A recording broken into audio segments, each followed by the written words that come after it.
Hello प्यारे बच्चों, मैं प्रवीण और आप देख रहे हो प्रवीण कोड, जहाँ मैथ के सभी कॉन्सेप्ट को डिकोड करते हैं। तो चलिए बेटा आज का लेक्चर शुरू करते हैं। तो बेटा इससे पहले जो हम क्लासेस करा रहे थे वो इंपोर्टेंट क्वेश्चन कराए। अब जो हम लेक्चर स्टार्ट करने वाले हैं वो 2026 से 27 के लिए, जो 2027 में जो बोर्ड के एग्जाम होंगे, आज से हम उसकी तैयारी कराना स्टार्ट कर रहे हैं। तो जो अभी हम जो क्लास कराएंगे वो मैथ की क्लास होगी और पहले चैप्टर से लेकर लास्ट चैप्टर तक हम पूरा कंप्लीट कराने वाले हैं। तो देखिए, जैसा कि थंबनेल पे मैंने लगाया है 2027 में टॉपर बनने की ओर, हम क्या करेंगे 2027 में जो टॉपर बनने का रास्ता है वो आज से हम उसकी जर्नी को स्टार्ट करने वाले हैं। टॉपर्स सीरीज होगी। मैथ है आपका एकदम जीरो से शुरुआत, मतलब बिल्कुल जीरो से, जो कुछ भी नहीं जानता आज हम वहां से इस लेक्चर को स्टार्ट करेंगे। और इसमें आज की जो क्लास है वो पहली क्लास है और 90+ चाहिए तो अभी लाइव में जुड़िए। अगर आपको 90% चाहिए तो आज से ही हमारी लाइव क्लास में जुड़ना स्टार्ट कर दीजिए। तो देखिए, आज हम सबसे पहले जानेंगे हमारा कितना चैप्टर है, कितने नंबर का कौन सा चैप्टर आता है, क्या है क्या नहीं है, पूरा आज डिटेल में जानते हैं। तो देखिए, सबसे पहले हम जानते हैं जो यूनिट है आपकी, यूनिट जो होती है इकाई, वो किस प्रकार से डिवाइजेशन हुआ है। जैसे यहाँ पे यूनिट की संख्या डली हुई है, यहाँ पे यूनिट का नाम है और ये अंकों का वितरण है। जो अंकों का जो वितरण है वो किस प्रकार से बांटा गया है। तो देखिए, जैसा कि सबसे पहली यूनिट जो आती है वो संख्या प्रणाली आती है, इसको बोला जाता है नंबर सिस्टम। और ये जो बोर्ड के एग्जाम में पूछी जाती है 5 अंक की पूछी जाती है। यहाँ पे जो यूनिट प्रणाली है, यूनिट सिस्टम है, जो नंबर सिस्टम है, जो संख्या प्रणाली है, वो कितने अंक की पूछी जाएगी? 5 अंक की। ये जो पहली यूनिट है, पहली यूनिट में से आपका कितने अंक का आता है? 5 अंक का आता है। इसके बाद आप दूसरे चैप्टर की ओर, दूसरी यूनिट की बीज गणित यानी एलजेब्रा, अगर आप एलजेब्रा की बात करोगे तो एलजेब्रा जो है वो 18 अंक का आता है, यानी 18 अंक का आएगा। उसके बाद बात करेंगे निर्देशांक ज्यामिति यानी कोऑर्डिनेट ज्योमेट्री। कोऑर्डिनेट ज्योमेट्री जो है वो कितने अंक का आएगा? वो 5 अंक का आता है बोर्ड के एग्जाम में। यहां से कितने अंक का पूछा जाएगा? 5 अंक का। उसके बाद ज्यामिति, ज्योमेट्री, और ज्योमेट्री जो है वो आपका कितने नंबर का पूछा जाएगा? 12 अंक का पूछा जाता है। उसके बाद आपका आता है त्रिकोणमिति यानी टिग्नोमेट्री। टिग्नोमेट्री कितने नंबर का पूछा जाता है? 10 अंक का पूछा जाता है। कितने नंबर का आएगा? 10 नंबर का। उसके बाद मेंसुरेशन की बात करते हैं। मेंसुरेशन, मेंसुरेशन जो है वो कितने अंक का आता है? 10 अंक का। अगला जो टॉपिक है सांख्यिकी एवं प्रायिकता यानी स्टैटिस्टिक्स एंड प्रोबेबिलिटी, यहां से कितने अंक का पूछा जाएगा? 10 अंक का। टोटल मिला के कितने अंक का आता है? ये 70 नंबर का। और 30 अंक जो मिलते हैं वो प्रैक्टिकल के मिलते हैं, जो प्रोजेक्ट फाइल होती है। अगर यहीं पे हम सीबीएसई की बात करें तो सीबीएसई जो है वो 80 नंबर का आता है और 20 नंबर जो मिलते हैं उनको प्रोजेक्ट के मिलते हैं, तब मिला के 100 नंबर का होता है। बाकी दोनों में कोई बहुत ज्यादा अंतर नहीं होता, सेम बुक होती है, सेम सिलेबस रहता है। अगर हम इसके चैप्टर की बात करें तो कौन से चैप्टर में से क्या है, कौन कितने चैप्टर हैं, हमें कितने चैप्टर पढ़ने होते हैं, तो वो सारी चीज हम जानते हैं। तो जैसे सबसे पहले बात आती है, पहला जो चैप्टर होगा वो वास्तविक संख्या होंगी, रियल नंबर। सबसे पहला जो चैप्टर पढ़ोगे उसका नाम है वास्तविक संख्या यानी रियल नंबर। उसके बाद दूसरा जो चैप्टर आता है वो आता है पोनोनोमियल। पोनोनोमियल का मतलब होता है बहुपद, दूसरा चैप्टर है आपका। तीसरे चैप्टर की बात करें, दो चरों वाले रेखिक समीकरण, pair of the linear equations in two variable, ये आपका तीसरा चैप्टर है।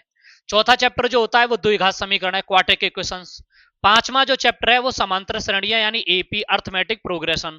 छठवें चैप्टर की बात करें, त्रिभुज यानी ट्राइंगल होता है। सातवां चैप्टर होता है निर्देशांक ज्यामिति, कोऑर्डिनेट ज्योमेट्री, ये आपका सातवां चैप्टर है। उसके बाद आठवां आता है त्रिकोणमिति का परिचय, इंट्रोडक्शन ऑफ ट्रिग्नोमेट्री, ये आपका आठवां चैप्टर है। उसके बाद नौवां चैप्टर त्रिकोणमिति के कुछ अनुप्रयोग, ये चैप्टर नंबर 9 है। अभी देखिए, चैप्टर नंबर 8 और 9 दोनों मिला के आपके 10 नंबर के पूछे जाते हैं। उसके बाद वृत्त यानी सर्किल। उसके बाद चैप्टर नंबर 12 है वृत्तों से संबंधित क्षेत्रफल, एरिया रिलेटेड टू सर्किल, ये जो चैप्टर है आपका 12 चैप्टर है। 13 पृष्ठीय क्षेत्रफल और आयतन यानी सरफेस एरिया एंड वॉल्यूम, ये आपका 13 चैप्टर होता है। ये दोनों चैप्टर से लगभग 10 से 12 नंबर आ जाते हैं, दोनों चैप्टर से। उसके बाद अगला आता है सांख्यिकी और प्रोबेबिलिटी। सांख्यिकी का मतलब होता है स्टैटिस्टिक्स और प्रोबेबिलिटी का मतलब होता है प्रायिकता। लगभग 10 से 15 नंबर यहां से भी पूछ लिए जाते हैं। तो आपके जो बुक में टोटल चैप्टर हैं वो टोटल चैप्टर कितने हैं बेटा? 15 चैप्टर हैं। तो हमें जो बुक में पढ़ने हैं, एनसीईआरटी बुक में जो चैप्टर हैं टोटल 15 चैप्टर हैं और हमें जो अध्ययन करना है 15 के 15 चैप्टर का करना है। तो आज जो हम चैप्टर स्टार्ट करेंगे वो सबसे पहला चैप्टर जो रहेगा वो वास्तविक संख्याएं यानी रियल नंबर रहेगा। तो सबसे पहले रियल नंबर के स्ट्रक्चर को जानेंगे, क्या होता है रियल नंबर। उसके बाद डिटेल में पूरा एक एक करके पढ़ेंगे और तब जाके हम पहले चैप्टर के क्वेश्चंस को करना स्टार्ट करेंगे। तो देखिए, सबसे पहले आज हम क्या करते हैं, पहला चैप्टर स्टार्ट कर रहे हैं और पहले चैप्टर का जो नाम है वो है हमारा रियल नंबर यानी वास्तविक संख्याएं। तो वास्तविक संख्याओं में सबसे पहले हम नंबर्स के बारे में जानते हैं। जैसा कि मैंने लगाया हुआ है नंबर सिस्टम यानी संख्या पद्धति। ये संख्या पद्धति को हमने किस प्रकार डिवाइड किया है, किस प्रकार बांटा है, सबसे पहले हम ये देखते हैं। तो देखो सबसे पहले बात करते हैं हम रियल नंबर की। रियल नंबर का मतलब होता है वास्तविक संख्याएं। रियल नंबर का मतलब होता है वास्तविक संख्या। वास्तविक संख्याएं कितने प्रकार की होती हैं? वास्तविक संख्याएं जो है वो दो प्रकार की होती हैं। कौन कौन सी होती है? एक तो होती है रेशनल नंबर, यानी जिसे हम परमेय संख्याएं कहते हैं। दूसरा इरेशनल नंबर, जिसे हम अपरमेय संख्याएं कहते हैं। अगर हम अपरमेय संख्याओं की बात करें तो अपरमेय संख्या जैसे √2 है, पाई है और √3 है, √5 है, ये सभी कैसी होती है? अपरमेय संख्या होती है, यानी इरेशनल नंबर। अगर हम रेशनल नंबर की बात करें तो रेशनल नंबर को हमने कितने पार्ट में बांट दिया? यहाँ से 3 प्रकार में बांट दिया। कितने टाइप्स में? 3। पहला होता है नेचुरल नंबर, फिर होता है होल नंबर, फिर होता है इंटीजर। नेचुरल नंबर का मतलब होता है प्राकृतिक संख्याएं, होल नंबर का मतलब होता है पूर्ण संख्याएं और इंटीजर का मतलब होता है पूर्णांक संख्याएं। तो इन 3 संख्याओं को अलग अलग तो सबसे पहले हम क्या करते हैं? सबसे पहले हम नेचुरल नंबर को पढ़ेंगे, उसके बाद होल नंबर को पढ़ेंगे और उसके बाद इंटीजर को पढ़ेंगे, फिर ऑड को पढ़ेंगे, फिर इवन को पढ़ेंगे, फिर प्राइम को पढ़ेंगे, फिर कोप्राइम को पढ़ेंगे, फिर कंपोसाइड को पढ़ेंगे। ऐसे कर करके एक एक करके सभी नंबर्स को हम डिफाइन करते हैं। तो सबसे पहले जो आज हम पढ़ने वाले हैं वो पढ़ने वाले हैं प्राकृतिक संख्याएं। प्राकृतिक संख्या को बोला जाता है नेचुरल नंबर। अब नेचुरल नंबर की बात आती है। नेचुरल नंबर एग्जैक्ट में है क्या? नेचुरल नंबर है प्राकृतिक संख्याएं, वे संख्याएं होती हैं जिनका उपयोग वस्तुओं को गिनने के लिए किया जाता है। किसके लिए करते हैं हम? वस्तुओं को गिनने के लिए। यानी natural numbers are the numbers use for the counting. किसके लिए किया जाता है? काउंटिंग के लिए। जिनका यूज हम काउंटिंग के लिए करते हैं वो क्या होता है? नेचुरल नंबर होता है। जैसे कि अगर हम बात करें 1 2 3 4 5 6 7 8 डॉट डॉट डॉट डॉट, कहां तक जाता है ये डॉट डॉट डॉट का मतलब है इनफाइनाइट तक जाता है। तो इसमें अगर हम सबसे छोटी संख्या की बात करते हैं तो सबसे छोटी संख्या कौन सी होती है? 1। और सबसे बड़ी संख्या की बात करते हैं तो सबसे बड़ी संख्या कौन सी होती है? इनफाइनाइट। ठीक है, तो नेचुरल नंबर क्या होता है? जिनका यूज हम काउंटिंग के लिए करते हैं, जिनका प्रयोग हम गिनने के लिए करते हैं। जैसे 1 2 3 4 5 6 ऐसे करके अदर नंबर आ जाते हैं। ठीक है, तो इसमें सबसे छोटी संख्या 1 हो जाती है और सबसे बड़ी संख्या इनफाइनाइट हो जाती है। नेचुरल नंबर समझ में आ गया? नेचुरल नंबर को क्या बोला जाता है भैया? प्राकृतिक संख्याएं। कोई दिक्कत है यहां तक? कोई परेशानी? आदर्श बताइए, कोई दिक्कत है? सारी चीजें मैं एक एक करके धीरे धीरे एक्सप्लेन करता चलूंगा। उसके बाद आपका दूसरा टॉपिक जो आता है वो आता है भैया पूर्ण संख्याएं। पूर्ण का मतलब है होल नंबर। नेचुरल नंबर पूर्ण संख्याएं नहीं थी, हमने पूर्ण संख्या बनाया यानी होल नंबर बनाया। होल नंबर का मतलब क्या होता है? जो नेचुरल नंबर थे उनमें हमने क्या इंक्लूड कर लिया? उसमें हमने जीरो को इंक्लूड कर लिया। जीरो को क्या कर लिया? मिला लिया। जीरो को हमने क्या कर लिया? शामिल कर लिया। और जब इसमें हमने जीरो को शामिल कर लिया तो ये क्या बन गए? ये होल नंबर बन गए। यानी क्या बन गई? पूर्ण संख्या बन गई। जैसा कि यहाँ पर बोला गया, पूर्ण संख्या वे संख्या होती है जिनमें सभी प्राकृतिक संख्याओं और शून्य शामिल होते हैं, जिसमें जीरो भी शामिल होता है और नेचुरल नंबर भी शामिल होते हैं। यानी क्या कह रहा है? Number including zero. उसमें क्या? ऑल नेचुरल नंबर और इंक्लूडिंग जीरो। जितने भी नेचुरल नंबर होते हैं उसमें हमें किसको इंक्लूड करना होता है? जीरो को। वो क्या बन जाते हैं? Whole number. जैसे कि आप एग्जाम्पल के रूप में देखते हो, मैंने ये डायग्राम बना रखा है। N4 नेचुरल नंबर और W4 होल नंबर। नेचुरल मतलब प्राकृतिक संख्या, होल मतलब पूर्ण संख्या। ये होल नंबर है यानी ये नेचुरल नंबर है और इसमें हमने क्या इंक्लूड कर लिया? जीरो को। तो ये क्या बन गए? Whole number. जितने भी होल नंबर होते हैं वो सभी क्या कहलाएंगे? Natural number. भाई जितने भी नेचुरल नंबर है वो किसकी कैटेगरी में चले जाएंगे? होल नंबर की कैटेगरी में चले जाएंगे। जैसे अगर मैं होल नंबर की बात करूं तो क्या हो जाएगा? 0 हो जाएगा, 1 हो जाएगा, 2 हो जाएगा, 3 हो जाएगा, 4 हो जाएगा, 5 हो जाएगा, डॉट डॉट डॉट। और कहां तक चला जाएगा बेटा? ये इनफाइनाइट तक चला जाएगा। एनी प्रॉब्लम है? तो होल नंबर क्या होता है? 0 से स्टार्ट होता है, कहां पे जाके खत्म होता है? इनफाइनाइट पर। सबसे छोटा होल नंबर क्या हो जाएगा? सबसे छोटी पूर्ण संख्या क्या हो जाएगी? 0। सबसे बड़ी पूर्ण संख्या क्या हो जाएगी? इनफाइनाइट। कोई दिक्कत है दोनों पार्ट्स में? तो यही चीज आपको छोटी छोटी याद रखनी। उसके बाद आ जाता है भैया आगे पूर्णांक।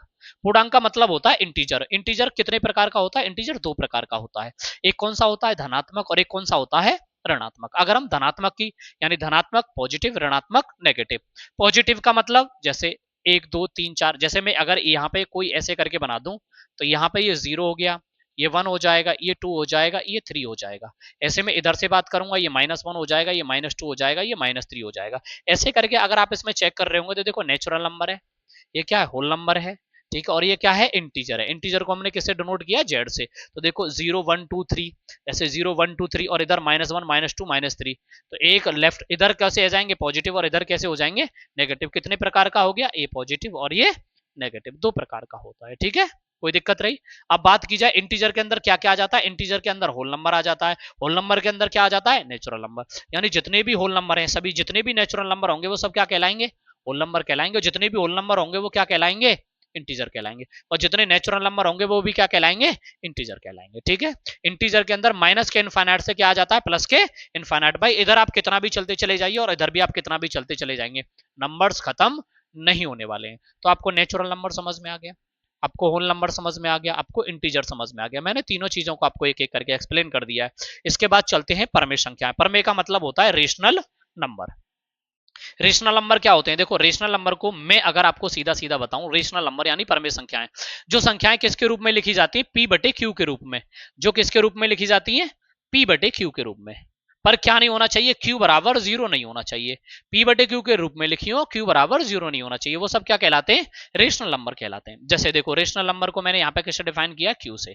जैसे अगर इसकी बात की जाती है, ये रेशनल नंबर है, रेशनल नंबर की अगर बात करें तो रेशनल नंबर के अंदर क्या आ जाता है, इंटीजर आ जाता है, इंटीजर के अंदर क्या आ जाता है, होल नंबर आ जाता है, होल नंबर के अंदर क्या आ जाता है, नेचुरल नंबर आता है। अगर आप चेक करोगे नेचुरल नंबर के अंदर क्या आ रहा है, होल नंबर। भाई नेचुरल किसके अंदर है, होल के अंदर है, होल किसके अंदर है, इंटीजर के, और इंटीजर किसके अंदर है, रेशनल नंबर के। तो सारी चीजें एक दूसरे से जुड़ी हुई हैं। जितने भी रेशनल नंबर होंगे वो सब क्या कहलाएंगे, इंटीजर कहलाएंगे, और जितने भी इंटीजर होंगे वो क्या कहलाएंगे, होल नंबर कहलाएंगे, और जितने भी होल नंबर होंगे वो सब क्या कहलाएंगे, नेचुरल नंबर कहलाएंगे। कोई दिक्कत है, बात समझ में आ गई है। तो इस प्रकार से चलता है। उसके बाद बात आ जाती है इरेशनल नंबर, और बाकी जो बचे कुछ नंबर हैं वो सब क्या हो जाएंगे, इरेशनल नंबर हो जाएंगे। जैसे √2 है, √3 है, और ये पाई है। ठीक है, पाई की जो वैल्यू होती है 22/7, वो तो रेशनल नंबर है, पर सिर्फ पाई की अगर बात की जाए तो वो कैसा नंबर है, इरेशनल नंबर है। ठीक है, यानी परमेय संख्या वे संख्या होती है जिन्हें पी बटे क्यू के रूप में नहीं लिखा जा सकता है, यानी जिसको पी अपन क्यू के फॉर्म में नहीं लिखा जाता है, वो क्या हो जाते हैं, इरेशनल नंबर हो जाती हैं, वे अपरमेय संख्याएं हो जाती हैं। एनी प्रॉब्लम, यहाँ तक किसी को कोई परेशानी है, वेरी गुड। इसके बाद चलते हैं हम आगे। आगे हमारा आता है वास्तविक संख्या यानी रियल नंबर। अभी मैंने सारी चीजें वही समझाई, इसको एक चार्ट के माध्यम से हम अच्छे से एक्सप्लेन कर लेते हैं। भाई ये है क्या बीमारी। अगर मैं बात करता हूं रेशनल नंबर की, किसकी बात करता हूं, रियल नंबर की। अगर मैं रियल नंबर की बात करूंगा तो रियल नंबर का मतलब होता है वास्तविक संख्या। वास्तविक संख्याओं को मैंने कितने प्रकार में बांटा, दो प्रकार। एक होता है परमेय संख्या यानी रियल नंबर, और एक होता है अपरमेय संख्या यानी इरेशनल नंबर। कोई प्रॉब्लम है, दो प्रकार से होता है, एक होता है परमेय संख्या, एक होता है अपरमेय संख्या, यानी ये होता है रेशनल नंबर और ये होता है इरेशनल नंबर। अगर इस चार्ट की बात करूं तो ये चार्ट जो किसमें आ गया है तुम्हारा, इरेशनल नंबर में, और इस चार्ट की बात करूं तो ये किसमें आ गया है, रेशनल नंबर में। इरेशनल नंबर में क्या आ जाएगा, इरेशनल नंबर में √2 आ जाएगा, √3 आ जाएगा, और पाई आ जाएगा। अगर मैं इसमें और भी कोई नंबर ऐड करूं √5, और इसमें कोई भी नंबर ऐड करूं √7, √11, ऐसे करके सारे नंबर इसके अंदर आ जाते हैं। रेशनल नंबर में क्या आ जाएगा, भाई रेशनल नंबर को हम किससे डिफाइन कर रहे हैं, यहाँ पे क्यू से। इसके अंदर क्या आ रहा है भैया, इसके अंदर इंटीजर आ रहा है, इंटीजर के अंदर क्या आ रहा है, होल नंबर आ रहा है, होल नंबर के अंदर क्या आ रहा है, नेचुरल नंबर। यानी हम कहेंगे जितने भी नेचुरल नंबर होते हैं वो सब क्या कहलाते हैं, रेशनल नंबर कहलाते हैं, और जितने भी होल नंबर होते हैं वो सभी क्या कहलाते हैं, रेशनल नंबर यानी परमेय संख्या कहलाते हैं, और जितने भी इंटीजर होते हैं वो सभी क्या कहलाते हैं, रेशनल नंबर कहलाते हैं, यानी परमेय संख्याएं कहलाती हैं। ये आपको चार्ट याद रख लेना। अगर आपने ये वाला चार्ट याद रख लिया तो आपको रेशनल नंबर में कोई दिक्कत नहीं आएगी। वजह क्या होती है, ये सभी पी बटे क्यू के रूप में लिखी जाती हैं, तो और इसमें क्या होना चाहिए, क्यू बराबर जीरो नहीं होना चाहिए। अगर इस कंडीशन के अलावा कोई कंडीशन होती है तो वो हमारा रेशनल नंबर नहीं होगा। कोई प्रॉब्लम है। अगर मैं इस वाली बात को समझाऊं, जैसे मैंने यहाँ पे एक लिख दिया, एग्जाम्पल के रूप में मैंने एक लिख दिया, एक एग्जैक्ट में है क्या, नेचुरल नंबर, पर मैं एक के नीचे एक लिख सकता हूं, तो क्या बन गया, ये पी बटे क्यू के रूप में बन गया, और जब पी बटे क्यू के रूप में बन गया तो मैं इसे क्या कह दूंगा, इसे मैं रेशनल कह दूंगा। मैंने यहाँ पे लिखा 3, 3 के नीचे मैं 1 लिख सकता हूं, तो क्या बन गया, ये पी बटे क्यू के रूप में बन गया, तो इसका मतलब ये क्या कहलाएगा, ये भी रेशनल नंबर कहलाएगा। यहां से सारी चीजें आपको एकदम क्लियर है, ये भूलना नहीं है, ये सारी चीजें आपको याद रखनी है। अगले टॉपिक की ओर चलते हैं। आगे हमारा टॉपिक है क्या, आगे है सम संख्याएं। सम का मतलब होता है इवन नंबर्स। सम का मतलब क्या होता है, इवन नंबर। इवन नंबर की बात करें, वे संख्याएं जो दो से पूर्णतः विभाज्य हो जाती हैं, यानी हम कहेंगे numbers which are divisible by 2। वो नंबर जिसमें 2 का भाग चला जाता है वो क्या कहलाते हैं, इवन नंबर कहलाते हैं। अगर इवन नंबर की बात करें, जैसे ये 2 है, ये 4 है, ये 6 है, और ये 8 है, क्या हो गया, 2 हो गया, 4 हो गया, 6 हो गया, 8 हो गया, ये सभी क्या कहलाएंगे, ये इवन नंबर कहलाएंगे। अगर मैं नोट में आपको एक बात कह दूं, नोट में मैं एक बात कह दूं, जिसका यूनिट डिजिट, जिसका यूनिट डिजिट, यूनिट डिजिट जो है, यूनिट डिजिट का मतलब होता है इकाई का अंक। क्या होता है, इकाई का अंक। जिसका इकाई का जो अंक है वो अगर 0 है, 2 है, 4 है, 6 है, 8 है, अगर ये इसके इकाई के अंक हैं तो वो हमेशा नंबर इवन नंबर होगा, यानी कैसी संख्या होगा, सम संख्या होगा। जैसे आप एग्जांपल के लिए ये मान के चलिए, मैंने एक इतना बड़ा नंबर लिख दिया, यहां लिख दिया 4 3 2 5 7 9 और मैंने यहां 0 लिख दिया। इसका मतलब इस संख्या में पूरी में 2 से डिवाइड चला जाएगा, और जब इस संख्या में 2 से डिवाइड चला जाएगा तो ये कैसी संख्या हो गई, ये इवन नंबर हो गया। कैसा संख्या हो गई, सम संख्या हो गई। तो पीछे लास्ट में आपको क्या ध्यान रखना है, 0 आ जाए, 2 आ जाए, 4 आ जाए, 6 आ जाए, 8 आ जाए, यानी 0 आ जाए, 2 आ जाए, 4 आ जाए, 6 आ जाए और 8 आ जाए। अगर ये नंबर आ जाते हैं तो वो सभी नंबर क्या कहलाएंगे, इवन नंबर कहलाएंगे। कैसी संख्याएं कहलाएंगी, सम संख्याएं कहलाएंगी। कोई दिक्कत है यहां तक, आपको कोई परेशानी, आदर्श कोई दिक्कत है चीजें। अगला जो नंबर आता है हमारा आता है विषम संख्याएं। विषम का मतलब होता है ऑड नंबर। ऑड नंबर की परिभाषा क्या हो जाएगी, सम क्या था जिसमें 2 से भाग जा रहा है, विषम क्या हो जाएगा, वे संख्याएं 2 से विभाज्य नहीं होती, जिनमें 2 का भाग नहीं जाता। हम इसको कह देंगे numbers which are not divisible by 2। जो 2 से भाग नहीं जाता है, जिन संख्याओं में जो 2 से डिविजिबल नहीं है, वो संख्या कैसी कहलाएंगी, ऑड नंबर कहलाएंगे। जैसे हम बात करें, 1 हो जाएगा, 3 हो जाएगा, 5 हो जाएगा, 7 हो जाएगा, यानी 1 हो जाएगा, 3 हो जाएगा, 5 हो जाएगा, 7 हो जाएंगे। ठीक है, कोई दिक्कत, जिसमें रिमाइंडर नहीं बचना चाहिए, जिसमें कोई भी रिमाइंडर नहीं बचना चाहिए। और जिसमें रिमाइंडर बचेगा वो कैसे हो जाएंगे, ऑड नंबर, और जिसमें रिमाइंडर नहीं बचेगा वो कैसे हो जाएंगे, इवन नंबर। जैसे अगर मैं बात करूं, क्या हो गया, 1 हो गया, 3 हो गया, 5 हो गया, 7 हो गया, 9 हो गया, 11 हो गया, और भी बहुत सारे नंबर हो सकते हैं। सिर्फ आपको ये देखना है जिनके पीछे 0 हो, 2 हो, 4 हो, 6 हो, 8 हो, ऐसे नंबर क्या कहलाते हैं, इवन नंबर। उसके अलावा जितने भी नंबर होंगे वो सब क्या कहलाएंगे, ऑड नंबर कहलाएंगे। बात समझ में आ गई है। इसके बाद अगला जो नंबर होने वाला है वो होने वाला है भाज्य संख्याएं।